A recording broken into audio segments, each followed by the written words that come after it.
Hello, everyone. We're back with Ken Dombrowski, executive life coach and master hypnotist. And one of the things I want to talk today about is anxiety.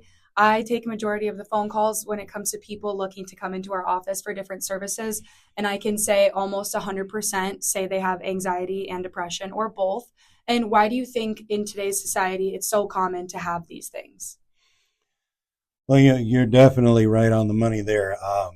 During the course of my career, I've noticed a steady, rise, and we're talking huge rise year after year of anxiety and depression. Years ago, I mean like 30, 40, 50 years ago and beyond, they kind of were two different things. You either had anxiety or depression. Very seldom you'd find the both in one person because they're two opposite ends of a spectrum. Someone with anxiety has an overabundance of mental energy that they can't seem to get control of. So they end up having lots of thoughts and feelings that they don't like. And they're spinning at 1,000 miles an hour. They just keep on happening and they keep on feeling worse and worse because of anxiety. Anxiety is, of course, a stress response to survival, fear of the future, fear of, basic fears of different things that get spun out of control.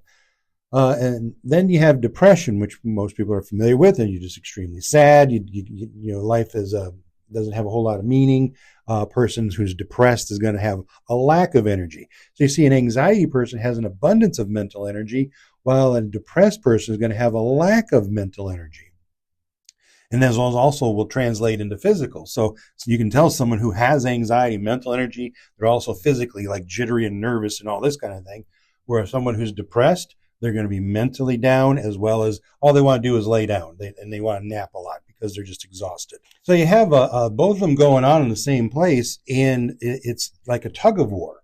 So you have your brain or your mind and your body working together trying to figure out how to balance this thing. So it ends up making the two extremes further and further apart. So then we think, okay, how did we get here as a society? Well, it's really easy. You just look at the last, say, 20, 30, 40 years. Every year, the political climate gets worse. Every year, world peace, we get further and further away from what might be considered world peace. Everything in our environment becomes more and more difficult, more and more challenging because it's constantly changing and evolving.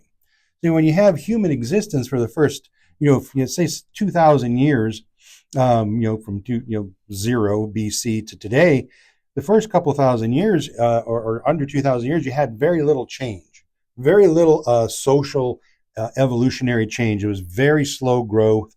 So you could live an entire lifespan and notice very little social change. However, in the last 30 years, especially since the birth of the internet, we've watched nothing but massive change every year. Every year, it's constantly just out of control with the amount of change that's coming at us. So that causes a lot of confusion, a lot of instability in the mind, insecurity, because a secure person, how do we feel secure is by having a life that we can anchor to our what's known and to our beliefs and things like that. Well, now we don't know what to believe in anymore. We don't really even know what we know anymore. It's because it's all been, just watered down through debate and argument and propaganda and all this kind of stuff. So people don't really know who they even are anymore. So that causes more and more anxiety. And then you have anxiety. So you feel sad and feel bad about yourself for having the anxiety. So you get depression. Some people might get depression. You have that kind of first, and then they'll develop anxiety because they don't want to be depressed. They're tired of being depressed, so the brain goes into some other mode to try to get them out of it. So all they do is like kind of ping pong back and forth until they're living in both of them simultaneously, which is a really awful place to be. And unfortunately, sadly, so many people in our society are living in that exact place. So what do?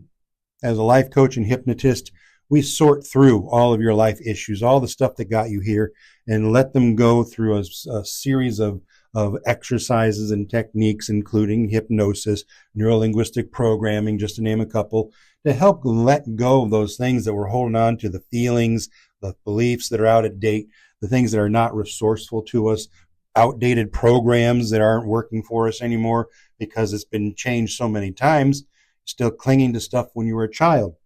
So we let go of all of that, and we notice now that the anxieties and the depression kind of fall away.